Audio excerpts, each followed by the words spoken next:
हबीब अल्लाह, अस्सलातु वस्सलामु अलैका या सय्यदी या रसूल अल्लाह, व अला आलिका व अस्हाबिका या हबीब अल्लाह, अस्सलातु वस्सलामु अलैका या सय्यदी या रसूल अल्लाह, व अला आलिका व अस्हाबिका या खातमुन नबिय्यीन। आप तमाम अहबाब हुज़ूर अलैहिस्सलाम के ग़ुलाम तशरीफ़ फरमा हैं और वक्त जो है वो भी काफ़ी हो गया, तो बात बहुत ज़्यादा लंबी नहीं होगी, आप लोगों ने तवज्जो के साथ बात सुननी है, ठीक है जी इंशाअल्लाह। हम आका मौला हुज़ूर अलैहिस्सलाम के ग़ुलाम और हमारे पीर व मुर्शिद हज़रत शेखुल हदीस अमीर मुजाहिदीन हज़रत अल्लामा खादिम हुसैन रिज़वी साहब रहमतुल्लाह तआला अलैह, आप फरमाते थे फिर हमने जिसको भी माना हजूर की वजह से माना। अगर हमने अबू बकर इब्न कहाफ़ा को सिद्दीक़ अकबर माना तो वो भी हजूर की वजह से माना, और अगर उमर इब्न ख़त्ताब को फ़ारूक आज़म माना तो फिर भी हजूर की वजह से माना, और हज़रत उस्मान गनी को ज़ुल्नुरैन माना तो हजूर की वजह से माना, और अगर अली बिन अबी तालिब को शेर खुदा मौला कायनात हैदर करार माना तो वो भी हजूर की वजह से माना। सुन्नियों के चमकते चेहरे इस चीज़ की गवाही देते हैं कि हम सहाबा के भी ग़ुलाम हैं और अहले बैत अतहार के भी ग़ुलाम हैं। हज़ूर अलैहिस्सलाम ने फरमाया कि अभी यौम अली गुज़रा ना, आपकी यौम वलादत, तो हज़ूर अलैहिस्सलाम ने फरमाया कि जो मुनाफिक है वो अली से बुग़्ज़ रखेगा। मुनाफिक की निशानी ये है, आपने फरमाया कि वो अली से बुग़्ज़ रखेगा, और जो मोमिन है वो अली से प्यार करेगा। और अगर देखा जाए तो जिस सीने के अंदर अगर अबू बकर सिद्दीक का बुग़्ज़ है तो खुदा की कसम उसके चेहरे के ऊपर से रौनक छीन ली जाती है, मुंह भी काले, अदरों भी काले, उत्तम भी काले। तो इसलिए हम सब के मानने वाले। और कैसी शान है जी हज़रत शेर खुदा मौला कायनात हज़रत अली रज़ियल्लाहु ताला अन्हु, आप अल्लाह तबारक व तआला ने ये शान से नवाजा था कि जब आप सवार होते थे ना घोड़े के ऊपर, तो फिर एक पाँव जब रखा इस तरह और दूसरा आप सवार होते होते अलिफ लाम मीम से लेकर वन्नास तक पूरा कुरान मजीद तिलावत फरमा देते थे। और प्यार और मोहब्बत जो हज़रत अबू बकर सिद्दीक और जो मौला कायनात हैदर करार का है वो हम सोच भी नहीं सकते। सुने जी हज़रत उम्मुल मोमिनीन हज़रत आयशा सिद्दीक़ा रज़ियल्लाहु ताला अन्हा, आप फरमाते हैं कि मैंने अपने वालिद ग्रामी हज़रत जनाब अबू बकर सिद्दीक़ रज़ियल्लाहु ताला अन्हु से पूछा कि अब्बा जी मैंने अक्सर ये देखा कि जब भी सहाबा का मजमा लगा होता है तो आप टिक टिकी बांध कर हज़रत अली के चेहरे की तरफ देखते जाते हैं। अब बंद कमरे के अंदर बात हो रही है और बेटी बात कर रही है अपनी वालिद ग्रामी के साथ, तो आगे से वो फिर सदाकत के ताजदार, उन्होंने कितनी दयानतदारी से और क्या खूब फरमाया। आपने फरमाया कि बेटी सुन, मैंने खुद ये ज़बाने मुस्तफ़ा से सुना कि अली का चेहरा देखना भी इबादत है। पहली रिवायत। दूसरी, आप फरमाते हैं कि फिर हजूर ने यह फरमाया कि एक तो वो लोग हैं कि जिन्होंने अली का चेहरा यूं आमने सामने यूं देखा, एक वो है कि अली चले गए उन्होंने अली को जाते देखा, अली की पुष्ट देखी, तो हजूर ने फरमाया कि जिसने अली का चेहरा बड़ा राज देखा या जाते जाते अली की पुष्ट देखी, अली की पुष्ट देखना भी वैसी ही इबादत है। आगे हज़रत अम्मी आयशा सिद्दीक़ा रज़ियल्लाहु ताला अन्हा, आप फरमाती है कि अब बताओ कि जिन लोगों ने हज़रत अली का ज़माना पाया, जिन्होंने हज़रत अली को देखा या उनको जाते देखा, उनके लिए तो हो गई इबादत, तो जिन्होंने हज़रत अली का ज़माना नहीं पाया कोई साड़ा भी हिस्सा है कि नहीं? तो सुनो फिर हमारी माँ हज़रत अम्मी आयशा सिद्दीक़ा रज़ियल्लाहु ताला अन्हा, आप फरमाती है कि जिसने हज़रत अली का ज़माना ना पाया, ना हज़रत अली के चेहरे को देखा ना उनकी पुष्ट को देखा, आपने फरमाया कि जिसने देखा नहीं ना बिन देखे उसने अली का जिक्र अगर उसने अली अली कर लिया तो ये भी उसके लिए बाइस रहमत और बाइस सवाब और बरकत है।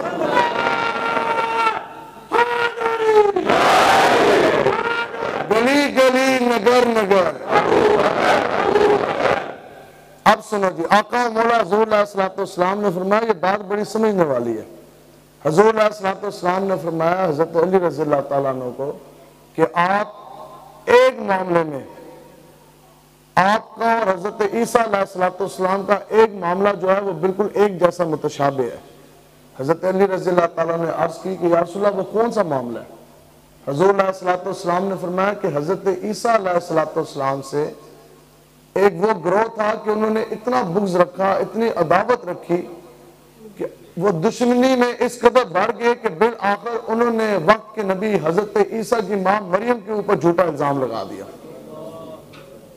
और हुजूर ने फरमाया कि दूसरा वो ग्रोह था जो हजरत ईसा की मोहब्बत में वो इतना बड़े, इतना उन्होंने गुलू किया कि तमाम हदें क्रॉस कर जाने के बाद वो माज़अल्लाह हजरत ईसा को रब का बेटा कह बैठे।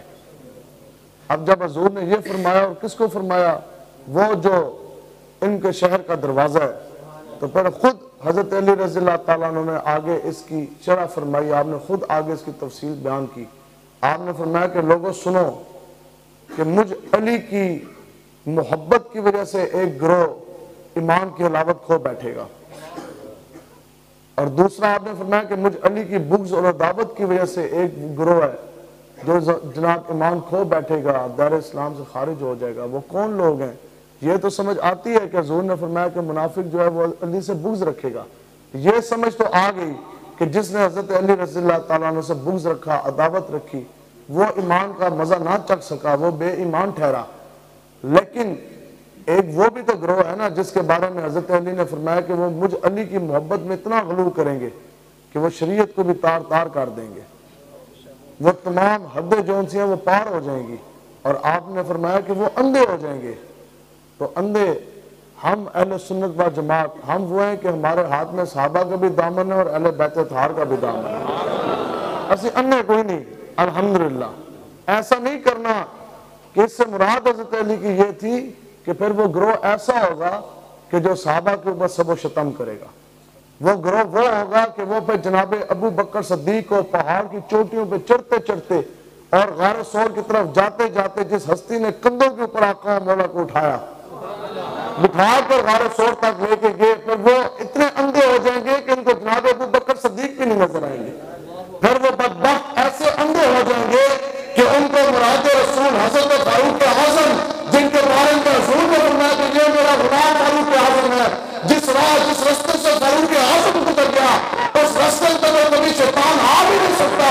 फिर वो इतने अंधे हो जाएंगे कि उनको उस्मान गनी जुल्म और रहम भी नहीं नजर आएगा, जिनके बारे में रसूल ने फरमाया कि मेरी एक नहीं, दो नहीं, कई बेटे होती, जिनके पास दीजिए में एक एक बेटी तेरे निकाह में बेटा जाता, वो उस्मान गनी जिसने अपनी जिंदगी की जमा पूंजी तमाम वाले बता आका मौला के जनाब पाक जिसने आपको कुर्बान कर दिया, और फिर उनको ये सारी हस्तियां भी नहीं नजर आएंगी।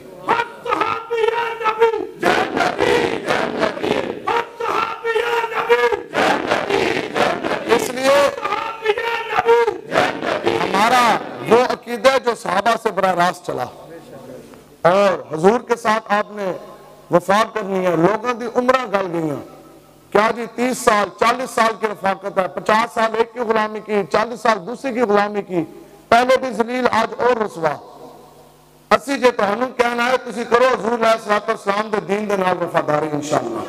हुजूर के साथ वफा करो तो फिर हुजूर ने आपको इस दुनिया में, कब्र में, हशर में आपको इज्जतों से नवाजना है इंशाअल्लाह। हुजूर अलैहिस्सलाम की इज्जत नामूस का मसला उससे पहले सुने जी शान सिद्दीक़ अकबर सहाबी रसूल है हजरत अबू दरदा रज़ी अल्लाह ताला अन्हु। आप फरमाते हैं कि मैं एक मरतबा हजरत अबू बकर सिद्दीक के साथ एक जगह की तरफ रवाना हुआ। आप फरमाते हैं कि मैं जो चलता जा रहा था ना, तो चलते चलते मेरा एक कदम, एक पाँव जो है ना, वो हजरत अबू बकर सिद्दीक से आगे एक कदम मेरा बढ़ गया। आगे से आका मौला हुजूर अलैहिस्सलाम तशरीफ ला रहे थे। कहते हैं कि मेरे कदम की बढ़ने की देर थी, आका मौला ने हम दोनों को वहीं रोक दिया और हुजूर ने जलाल फरमाया। हुजूर ने फरमाया कि अबू दरदा, क्या तुम्हें पता नहीं आखिर तुमने कदम सिद्दीक़ अकबर से आगे बढ़ाया तो बढ़ाया क्यों? हुजूर ने फरमाया कि मेरे गुलाम अबू दरदा, तुझे नहीं पता कि ये वो अबू बकर सिद्दीक है तो दुनिया में भी, ईमान में भी, इस दुनिया में भी और आखिरत में भी तुझसे हर मकाम से अफजल और आला है। और हुजूर ने फरमाया कि ये है वो अबू बकर सिद्दीक कि अंबियाए किराम के बाद रहती दुनिया तक अगर किसी शख्सियत में सबसे बड़ा इज्जत, बड़ा मकाम और फजीलत पाई तो वो भी अबू बकर सिद्दीक है। हुजूर अलैहिस्सलाम से तो इतना बर्दाश्त हुआ कि जनाब अबू बकर सिद्दीक से एक साहबी रसूल अबू दरदा एक कदम भी आगे बढ़ा सके। तो ये है जी अबू बकर सिद्दीक। तो हुजूर की इज्जत नामूस की पहरेदारी कौन कर सकता है? आज लोग बड़े ये भी बातें करते हैं, जनाब फलां हुजूर की इज्जत के लिए नहीं निकला, फलां नहीं निकला। अब बताओ, शेखू टली जैसा, फवाद डब्बू जैसा बगैरत हजूर की इज्जत के लिए तो नहीं निकल सकता ना जी। कुत्तियां बिलियां ते डब्बुओं ते बस की गल नहीं, हजूर की इज्जत के लिए जब भी निकलेगा तो मोहम्मद अरबी का शेर ही निकलेगा। माँ बहन बेटी की इज्जत की हिफाजत के लिए कौन निकलता है? उसके लिए एक शर्त होना जरूरी है। माँ बहन बेटी बीवी की इज्जत के लिए सिर्फ वो निकलेगा जिसके अंदर एक शर्त का होना जरूरी है, और वो गैरत है। गैरतमंद बंदा ही अपनी माँ बहन बेटी की इज्जत के लिए निकल सकता है। अब सुनो जी, आका व मौला हुज़ूर अलैहिस्सलाम की इज्जत नामूस की पहरेदारी के लिए काम भी बड़ा, फशराइत भी ज्यादा। तो हुज़ूर की इज्जत नामूस की पहरेदारी के लिए इंसान के अंदर दो शर्तें होना जरूरी है। जिस इंसान के अंदर ये दो शर्तें पाई जाएंगी, सिर्फ वही आका व मौला की इज्जत के लिए निकलेगा। पहली शर्त यह है कि बाप का एक होना, और दूसरी शर्त है माँ का नेक होना। कसीर तादाद में उलमाए किराम तशरीफ फरमाया, रब्बे काबा की इज्जत की कसम, आज तक जितने भी गुस्ताखाने रसूल गुजरे, एक भी हलाली कोई नहीं सी, और एक भी नेक मां का पुत्र कोई नहीं सी। सारों की माए बद चलन, और सारे के सारे एक भी हलाली कोई नहीं सी। तो हमेशा जो नेक माई है वही हमेशा नेक बच्चे पैदा करेंगे, जो हजूर के दीन की पहरेदारी के लिए, हजूर की इज्जत की नामूस की पहरेदारी के लिए वो निकलेंगे। दाता अली अजमेरी साहब रहमतुल्लाह ताला अलैह, आप एक मरतबा इस तरह वाज़ो नसीहत फरमा रहे तो सामने कसीर तादाद में आपके मुरीदीन बैठे थे। आपने फरमाया कि नमाज तहज्जुद की पाबंदी करनी है, और तहज्जुद आप लोगों ने कज़ा नहीं करनी। और आगे आपने तहदीस नेमत के तौर पर फरमाया कि अल्हम्दुलिल्लाह आज तक मुझ दाता जी अजमेरी की जिंदगी में एक नमाज भी कज़ा नहीं हुई। अब ये फरमा जाने के बाद आप जब वापस लौटे ना अपने हुजरे की तरफ, तो आगे आपकी वालदा माजदा खड़ी थी। उन्होंने कहा, जनाब मुझे ये मालूम है कि तुम्हें अल्लाह तबारक व तआला ने बहुत बड़े वलायत के मनसब पर फाइज फरमाया। और आपकी वालदा ने फरमाया कि बेटे, तेरी दिन और रात भी मेरी निगाहों के सामने, मैं इस चीज़ की गवाह हूँ कि आज तक तेरी नमाज तहज्जुद कज़ा नहीं हुई। लेकिन आपने फरमाया कि जब तुम छोटे होते, जब तुम दूध पीते थे ना, तो सर्द रातों में, आधी रात में अगर तुमने मुझसे दूध मांगा तो पहले मैंने गर्म बिस्तरा छोड़ा, फिर मैंने वुजू किया, उसके बाद बिस्मिल्लाह करके तुम्हें दूध पिलाया। हजूर के इज्जत नामूस के पहरेदार पैदा करेंगी। अब डी चौक में नाचने वाली 126 दिन औरत, जो डी चौक में 126 दिन नाची हो, अब वो कोई रंगीला, कोई शेखू टली जैसा, डब्बू जैसा कोई अदाकार, कोई मॉडल तो पैदा कर सकती है, मोहम्मद बिन कासिम का वारिस पैदा नहीं कर सकती। हमेशा नेक औरतें नेक बच्चे पैदा करेंगे। ये तो हजरत फातिमा रज़ियल्लाहु ताला अन्हा जैसी माँ ही इमाम हसन और हुसैन जैसे बच्चे पैदा कर सकती है ना जी। अब खैबर का मौका था तो काफिरों की तरफों निकला बहुत बड़ा पहलवान, बहुत बड़ा बदमाश। उसने बाहर निकल के ना, उसने मुसलमानों को ललकारा। उसने कहा, मुसलमानों सुनो, दुनिया मुझे मजहब के नाम से जानती है, और मैं बहुत बड़ा बदमाश, मैं बहुत बड़ा पहलवान, और मेरा इतना जोर बाजू, मेरी ताकत के इतने चर्चे कि मैं अकेला तनहा 100 बदमाशों को गिरा सकता हूँ। है तुम मुसलमानों में से कोई ऐसा जो मुझ मरहब का मुकाबला कर सके? तो आका मौला हुज़ूर अलैहिस्सलाम ने शेर खुदा हैदर करार को मैदान में भेजा।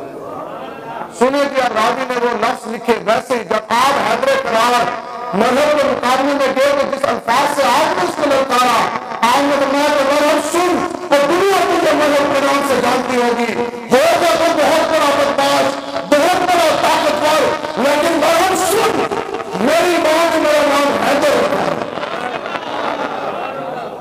अब आपसे और हमसे कितने लोगों ने आज तक दुनिया में नाम पूछा, तो हमने आगे से ये कहा कि मेरी मां ने मेरा नाम आसिम रखा। बस यही कहने, हाँ जी आपका नाम क्या है? तो कोई कहेगा जी मेरा नाम आसिम है, आप कहेंगे जी मेरा नाम ये। आखिर हजरत मौला कायनात शेर खुदा ने ये क्यों फरमाया कि मरहब सुन, मेरी मां ने मेरा नाम हैदर रखा? तो ये बात, ये मसला समझाना मकसूद था कि क़यामत तक हुए अफसर, जब भी अल्लाह के रसूल के दुश्मनों के सामने, जब कभी भी कोई हजूर का गुलाम सीना तान के खड़ा होगा, तो वो हमेशा नेक पाक का ही बेटा होगा, हमेशा नेक पाई मैदान के अंदर कभी हैदर करार जैसे शेर भेजेगी, हमेशा नेक पाई कभी इमाम हसन और हुसैन जैसे मोहम्मद अरबी के शेर पैदा करेगी, और क़यामत तक अमर हुसैन का खातिर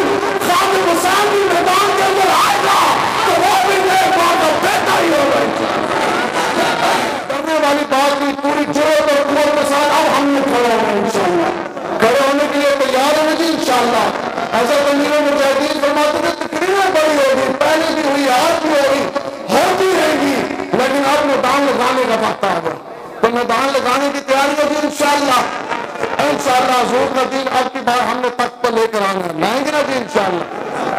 ये लोग बड़े बड़े आपको बकवासात करते नजर आएंगे। तो लोग क्या कहते हैं जनाब ये हम लोग इसलिए कर रहे, एक इल्लत एक वजह ये भी बयान करते हैं कि हम ये इसलिए कर रहे कि हमने सब पासपोर्ट को इज्जत दिलानी है, इसलिए हम यहूद हनूद की गुलामियां कर रहे हैं, अंग्रेजों के कुत्ते नहला रहे हैं, इसलिए इस्लाम कुछ पॉलिसियों का नफाज मुल्क पाकिस्तान में कर रहे हैं कि हमने सब पासपोर्ट ग्रीन पासपोर्ट को इज्जत दिलानी है। तो ग्रीन पासपोर्ट में फिर इज्जत कैसी पाई कि जब मुल्क पाकिस्तान का वजीर आजम सरकारी दौरे पर जब अमेरिका गया, खुदा की कसम मुल्क पाकिस्तान के वजीर आजम को ऊपर से लेकर नीचे तक नंगा किया गया। उसके हाथ में सब पासपोर्ट था, पूरा नंगा कर कर उससे तलाशी ली गई। तेरे दर से यार जो फिरते हैं फिर दर बदर यूं ही खार फिरते हैं और फिर के गरीब गरीब तबाह और फिर के गली गली तबाह ठोकरे सबकी खाए क्यों, अकल जो दिल को दे खुदा फिर तेरी गली से जाए। हम आपको बताते हैं तहरीक लब्बैक का कोई लंबा चौड़ा 1 पॉइंट एजेंडा तहरीक लब्बैक का, उन्हें जाना असी तानु दसने सब पासपोर्ट उस वक्त इज्जत पाएगा जब सब्ज गुंबद वाले की इज्जत पे पहरा दिया जाएगा। इससे नीचे नीचे सब्ज पासपोर्ट कभी जो सा है वो इज्जत नहीं पा सकता। आज लोग सुने जी, आज लोग ये भी लोग कहते हैं कि जनाब ये मौलवी मुल्क कैसे चलाएंगे, कहते हैं ना जी। अब बताओ हम ये कहते हैं कि यहूद हनूद की किताबें सामने रख जाने के बाद अगर तुम मुल्क का सत्यानाश कर सकते हो तो हम उलमाए कराम कुरान और हदीस सामने रख जाने के बाद मुल्क तुमसे करोड़ गुना बेहतर चलाएंगे। कायदे आज़म को भी पूछा गया ना कि जनाब आपने इतना बड़ा मुल्क बना लिया, आपके पास कोई दस्तूर कोई आइन कोई कानून है? सामने साफी खड़े हो गए, सवाल हो गया, उन्होंने कहा मुल्क तो बना लिया, मुल्क चलाएंगे किस आइन के तहत? तो कायदे आज़म रहमतुल्लाह ताला अलैह ने बोले नहीं, उन्होंने पता क्या किया, उन्होंने कुरान मजीद पकड़ के ना तो इस तरह हवा में लहरा दी। उन्होंने कहा हमारे लिए अल्लाह और अल्लाह के रसूल का ये कुरान काफी है। तो इसलिए पावर जो है वो दीन इस्लाम में ही है। आज हालत जो होगी है कि गरीब के मुंह का नवाला, यतीम के बच्चे का मुंह का नवाला छीन लिया गया है। तो जिस बंदे से बीतती है उसको पता है। ये तो उससे पूछो कि जिसके अभी भी बीवी बच्चे बूढ़े माँ बाप घर में भूखे सो रहे हैं, जिनके बूढ़े माँ बाप मरीज बीमार, उन्हें खाना रोटी कोई नहीं। अब मैं आपको बताता हूँ, आपसे एक नहीं दो नहीं आपसे 100 किस्म के टैक्स गवर्नमेंट ले रही है। GST, income tax, sale tax, toll tax, कोई भी टैक्स आप लगा लें। और उलमाए कराम यहाँ तशरीफ फरमाया, खुदा की कसम शरीयत के अंदर हजूर के दीन के अंदर ये जितने टैक्स लिए जा रहे हैं किसी एक टैक्स का भी कोई शरई हैसियत नहीं है। ये सब जुल्म है, ये सब जुल्म है। बताओ ये कौन सा टैक्स है कि एक इंसान के पास खाने के लिए रात को रोटी नहीं है, बीवी बच्चे सामने भूखे जनाब सो रहे हैं, आप उस गरीब का हुक्मन जुल्मन उसका खून निचोड़ के उससे आप टैक्स ले रहे हैं। तो क्या हुआ कि लाखों करोड़ रुपए टैक्स दे जाने के बाद, 20 किस्म के टैक्स दे जाने के बाद आपको क्या मिला? भूख, अफलास, बेरोजगारी। दीन इस्लाम आपसे 20 किस्म के टैक्स करोड़ों रुपए का आपसे वो पैसे नहीं लेता। हजूर का दीन सिर्फ और सिर्फ आपसे लेगा 2.5% ज़कात। हजूर का दीन कह के जनाब ਤੁਹਾਡੇ को 100 रुपए ने 97.5 रुपए आप रखें, 2.5 रुपए आप हजूर के दीन को दें, बस। एक टैक्स है इस्लाम में, वो ज़कात है 2.5%। और जब ज़कात आप देंगे, और वो भी उसके लिए जो साहिब नसाब है, सबके लिए नहीं, चीदा चीदा बंदों के लिए जो साहिब नसाब है। आज हालात जो हो गए कि अभी तो ये बस हजूर का नाम है ना कि सारों का भरम राव है। अभी अगर इस मस्जिद के अंदर हम उठाएं तो कई लोग वो जो कल तक ज़कात देते थे आज ज़कात लेने वाले बन चुके हैं। कोई रूह रहमत कोई नहीं, कोई एक बंदा खुशहाल कोई नहीं। बताएं जी, करोड़ नौकरियां मिलनी थी, मिल चुकी, 50 लाख घर बनने थे, बन चुके। ये भी सुने उलमाए कराम लिखते हैं कि जब हाकिम जब जुल्म पर उतर आए तो खुदा की कसम उसकी जो नौसत है वो सिर्फ राया तक नहीं बल्कि वो जानवरों को थनों तक भी जाती है। तो जब दीन हजूर का तख्त पर होगा, फिर हजरत उमर बिन अब्दुल अजीज की हुकूमत है। 8 सूबे, आज तो मुल्क पाकिस्तान में 4 सूबे, 8 सूबे हैं।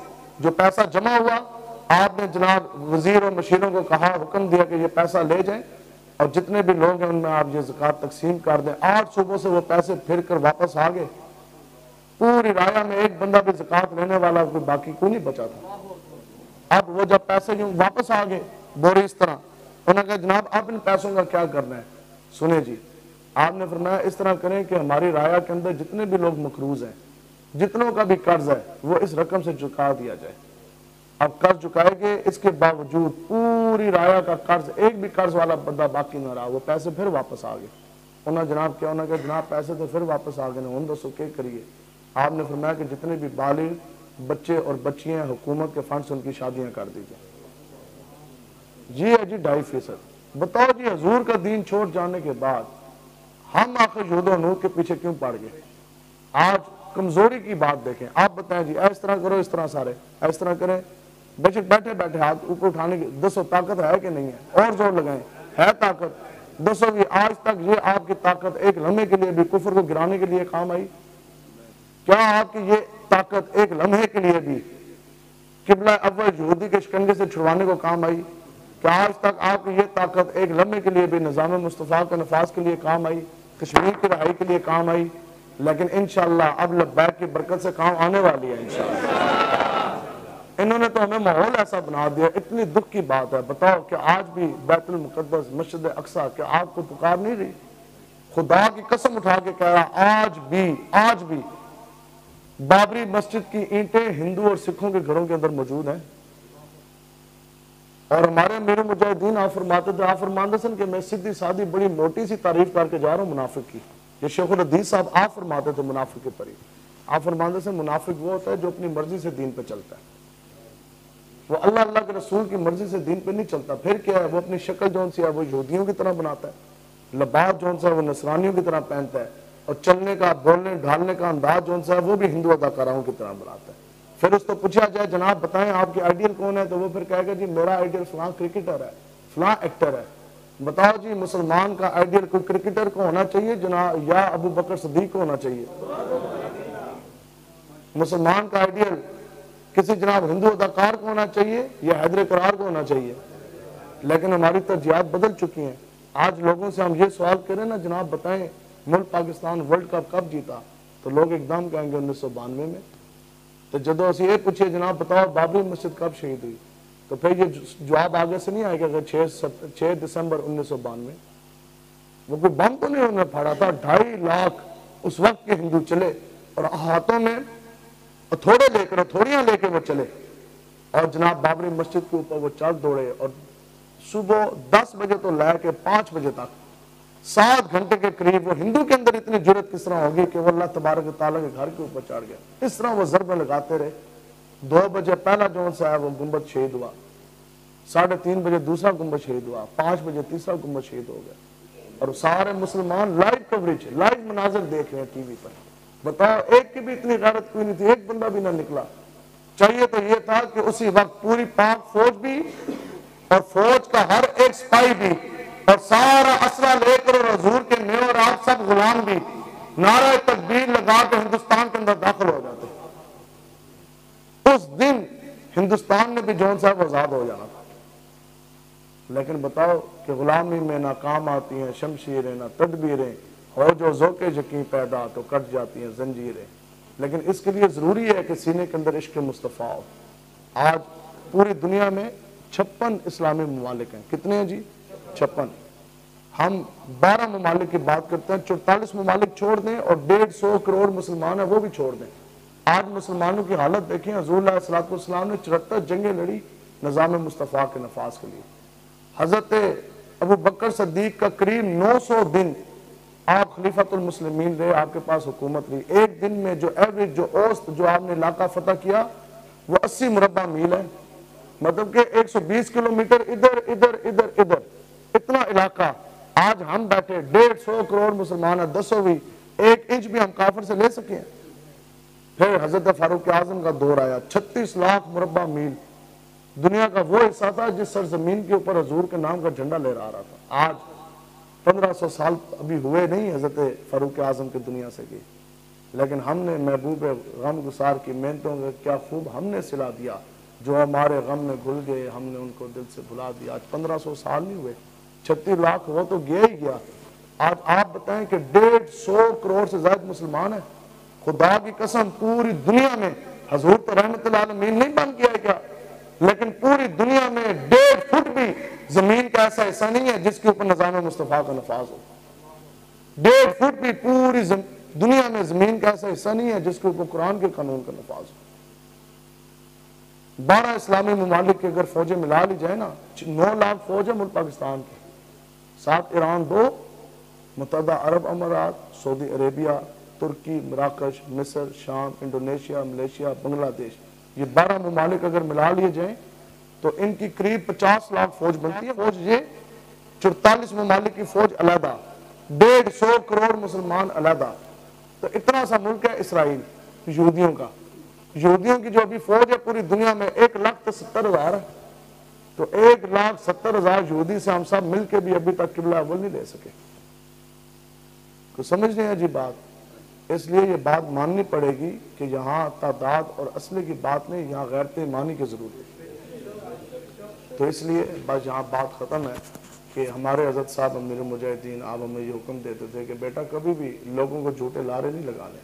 हम आपको कभी ये नहीं कहेंगे कि हम आपको गली देंगे, हम आपको रोड देंगे, हम आपको मोटरवे देंगे। आज ये भी ये ताना देते हैं ना जनाब, ये भी ये बातें करते हैं, नहीं नहीं जी हमने तो रोडों का जाल बिछा दिया, हमने तो मोटरवे बना दिए।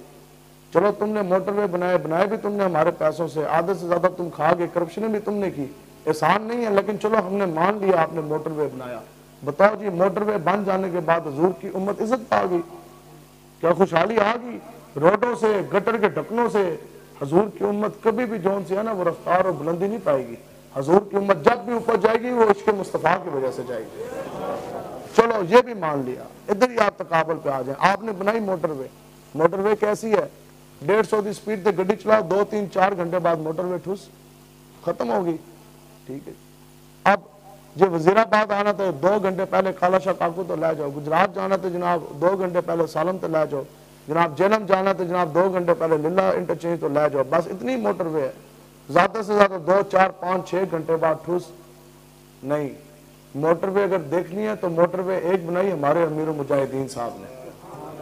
मोटरवे का ऐसा जाल पूरी दुनिया में बिछाया अमीर मुजाहिदीन ने कि दुनिया के किसी कोने का भी बंदा जेब के अंदर रुपया कोई ना हो, सवारी भी ना हो, खाली वो उस मोटरवे के ऊपर आके वो खड़ा हो जाए, दिल से लब्बैक का नारा लगा दे। तो ये मोटरवे का जाल ऐसा कि जो भी मुसाफिर इस मोटरवे पे गया तो मोटरवे ने इंटरचेंज से उतारा नहीं बल्कि तोड़ हज़रत गुंबद खजरा के कदमों तक ले गई। सोई भी उम्मत जौन सी है वो बेदार नहीं होगी। हज़रत फरमाते हैं ये जवान लड़के जो रात को जनाब मोबाइलों पे और टीवियों पे ड्रामे देखा करते थे, अब रात पूरी जनाब कभी एक कॉन्फ्रेंस में कभी दूसरी कॉन्फ्रेंस में सीना तान के जनाब लब्बैक या रसूलुल्लाह के नारे लगा रहे हैं। तो अब यहाँ बात खत्म है। हज़रत अमीर मुजाहिदीन आपने फरमाया कि आपने कभी लोगों को कोई झूठे लारे नहीं लगाने। हम लब्बैक वाले सिर्फ आपसे इतना वादा कर रहे हैं कि अमीर मुजाहिदीन आप फरमाते सन कि जिस दिन लब्बैक बरसरे इक़्तिदार आई उसी दिन आका और मौला का चमकता दीन तख्त पर होगा। ये हमारा आपसे वादा है, ये इंशाअल्लाह हमारा आपसे वादा है। हम सब इकट्ठे ही हैं, जिस नबी के नाम का कलमा हमने पढ़ा, आपने पढ़ा, हम सब मिलकर चलेंगे तो इंशाअल्लाह ये कुफरियाना निज़ाम की जो सी है ये दीवार गिरने को है। मैं आपको हकीकत बता रहा कि वो वक्त दूर नहीं है जब निज़ाम मुस्तफ़ा का नफाज होने जा रहा है। सिर्फ आपसे इतना वादा है कि दीन मुस्तफ़ा आएगा, खिलाफत राशिदा का तर्ज हुकूमत का दोबारा क़याम होगा और फिर अमीर मुजाहिदीन फरमाते सन फिर लब्बैक वाले ऐलान जहाद करेंगे। जहाद से उम्मत की इज्जत है। जिस दिन उम्मत ने जहाद छोड़ दिया वो ज़लील और रसवाई का सफर का आगाज हो गया। जहाद में इज्जत है, हमने जहाद करना है, करेंगे ना जी इंशाअल्लाह। बस उसी दिन अब क्या होना, अमीर मुजाहिदीन ने फरमाया कि आखिर यही तो कोई वजह थी ना, हजूर मदीना पाक में जलवा कर हजूर ने फरमाया कि मुझ मोहम्मद अरबी को इस खित्ता अर्ज़ से, इस सरजमीन से खुशबू के हवा के झोंके आते हैं। फिर अगली रवायत यह है कि इस सरजमीन से काली पगड़ियों वाली जमात उठेगी। कौन उठेगी? काली पगड़ियों वाली जमात, मुजाहिदीन इस्लाम की जमात उठेगी। और वो क्या करेगी कि पूरी दुनिया शर्क से लेकर गर्द तक पूरी दुनिया का कुफर पांव के नीचे मसल कर पूरी दुनिया के अंदर मोहम्मद अरबी के नाम का झंडा वो गाज रहा है। जब लब्बैक वाले ऐलान जहाद करेंगे इंशाअल्लाह, फिर पूरी फौज भी हजूर के लिए गुलाम भी 24 घंटे के अंदर अंदर लद्दाख का नारा लगाकर कश्मीर की सरहदों में दाखिल हो जाएंगे इंशाअल्लाह।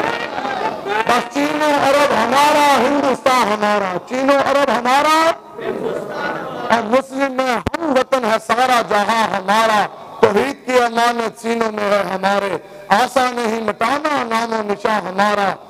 बातिल से दबने वाले ये आसमान नहीं है। हम 100 बार कर चुका है तो इम्तिहा हमारा, बस इस वादे के साथ बात खत्म। इंशाअल्लाह जान जाती है तो चली जाए, लेकिन आका और मौला की गुलामी के अदाब न जाने पाए। हजूर के दीन के साथ खड़े होना है, हजूर के दीन के साथ वफा करनी है और इंशाअल्लाह निज़ाम मुस्तफ़ा के नफाज के लिए मेहनत करनी है। लब्बैक लब्बैक